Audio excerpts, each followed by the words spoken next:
I'm Nick, and this is an all-new case from Fractal. This is the Fractal Pop 2 Air. It shares the Pop name from the Pop series of cases, but it loses everything that made the Pop series cool in the first place. Let's see what's changed. We're checking out the Pop 2 Air, which is a mid-tower case. This is the RGB version of the case. This one comes in at $95 US. As for dimensions, the case is 481 millimeters deep, 215 millimeters wide, and 462 millimeters tall. To get inside, there's captive thumb screws on both the front and the back side, and you want to slide those towards you, and you can lift both the front and the back panel up and then away from the case. Set the thing nice and early. Then to remove the front, you want to put your fingers underneath the bottom lip, give it a bit of a yank, and then you can lift that panel up and then away from the case. There are two dust filters on this case. There's one underneath the case where the power supply is, and there's another really great dust filter at the top. This isn't that typical flexi dust filter you'll find on other cases. This is a solid color matched metal panel that in theory works the same as those crappy dust filters, but these ones are actually really good. On the top panel of the case, we've got a power button with a combined power light. There's a headphone and microphone jack, which is also combined. There's a USB Type A port and a USB Type C port. As for the wiring, this is a little bit interesting. There's a single power switch button, a front panel audio cable, and this USB Type A cable, which is the cable for both the USB Type A and Type C port. This is not unusual, but we don't see this happening very often. As for storage, on the back of the motherboard tray, there's two 2.5-inch drive mounts, which you can just push the drive in and it kind of just clicks in and latches itself to the back of the motherboard tray, and you can do 2 drives in total on the back of that motherboard tray. Then in the bottom of the case, there is a single 3.5-inch drive mount, and you can also do another 2.5-inch drive down the bottom if you want to. In this version of the case, there's 3 pre-installed 120mm fans on the front of the case. These are 3-pin 5-volt addressable RGB. However, the fans themselves are not PWM, they are DC powered, but the reality is these fans aren't very loud, so it's not the end of the world. At the top of the Pop 2, you can install either 3 120mm fans or 2 140mm fans. Keep in mind, you have maximum RAM clearance of 47mm. You'll also need to be aware that the rear fan clearance is a little bit tight as well, and with liquid coolers like the one that I used here, it is overall pretty tight to build with a 360mm liquid cooler like the one shown here. On the rear of the case, you can install a single 120mm fan. I would suggest installing this rear fan after installing the radiator at the top if that's what you're going for, and install that rear fan before installing the GPU. Speaking of the GPU, well, not really, there's an air scoop at the front of the case. This is to help with ramming air into the GPU. The scoop itself is removable just in case you wanted to change out the front fans. Essentially, you just need to remove one screw and the whole scoop does just pop out. For motherboards, the Pop 2 supports ITX up to ATX motherboards with no back connector support whatsoever. Now, I talk about this a little bit later on in the video, but I do find this quite strange in 2026. I'm not sure why Fractal is not embracing back connector motherboards, but it also does make sense considering this is an affordable budget-focused case.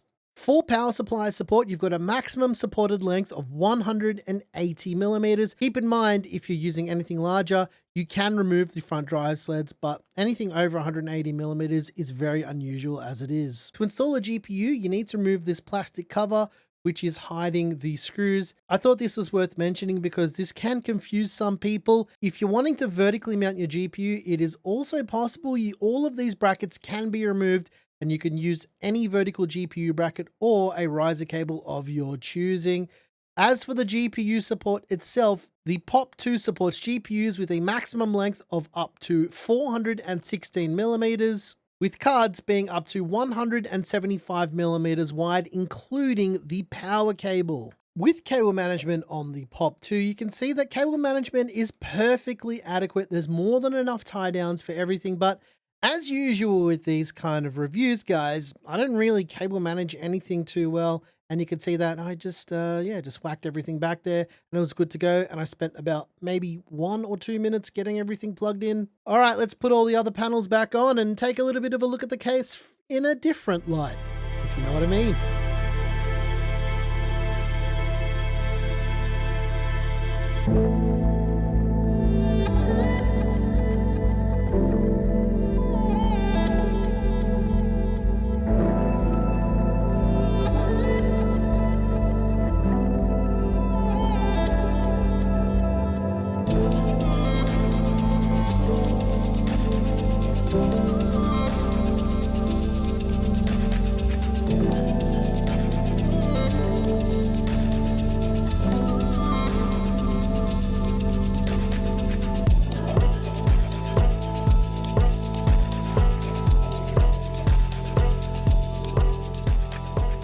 All right, let's take a look at the thermals. What you're seeing on your screen right now is the GPU thermals are a little bit interesting here. What we're seeing is when the panels are off, we're getting worse idle performance because of the way that front air scoop works. We typically see this with cases with air scoops because what it does is it changes the direction of the air and basically rams it right into the GPU to make the thermals better. So when the panels are on, typically we see that ram air effect work a lot better than if we just had an open aired case pulling in air from every direction. When the air is more controlled, we do see better thermals. I'm repeating myself, but them's the breaks. Yeah, nothing really too crazy to report with the thermals here. The thermals are perfectly adequate for a 9800 X3D and a 5090 because that's kind of like the pairing that we use to test most cases here on the channel. Now, if you're interested in any of the hardware, there are Amazon links down below. You can check those out if you want to know what it is. Plus, I kind of put little cards on screen as I'm building and talking about everything that shows what all the hardware is anyway. But I wanted to talk to you guys about the thing that kind of confused me about this case. Well, it's not one thing, there's a handful of things. First of all, Fractal released the Pop series of cases, I'm going to say back in 2021 or 2022, around then, and they had beautiful, colorful interiors. They kind of changed the mold of what type of case you could have by just adding a pop of color. Like that was the whole point. They were supposed to be colorful and really eye-catching. And first cab out of the rank, this one is not very eye-catching and it loses the thing that I think made the pop really interesting, and that was how it looked. Like this just looks like every other case now, right? Next. On the front of the pop cases, there was a little removable drawer area on the front for storage that could also be removed to install a 5¼ inch drive, and you can hide that drive behind the removable panel. That's now gone too, in favor of an extra fan and an air scoop. I liked that it had an optical drive bay. It was useful for people like me. They removed something that made the Pop series really pop when it came out. It's just confusing. The thing that they've added though is 360mm liquid cooler support up top, which is a welcome change, but I'm going to go as far as saying that they should have just named this something else. Like, why did they have to call it Pop? They literally could have called it anything else and I would have been absolutely fine with that, because the Pop series on their own, it was fantastic as it was. It didn't need changing. It didn't need a version 2. Just call this like literally the Fractal South, like literally anything else. Because this, my friends, although it's not a terrible case, this is not a Pop to me. It's just not. It's 2026. This is a 2026 case, yet there's no back connector support even on this case, which is supposed to be an affordable case. It just doesn't make sense to me. They could have just added back connector support.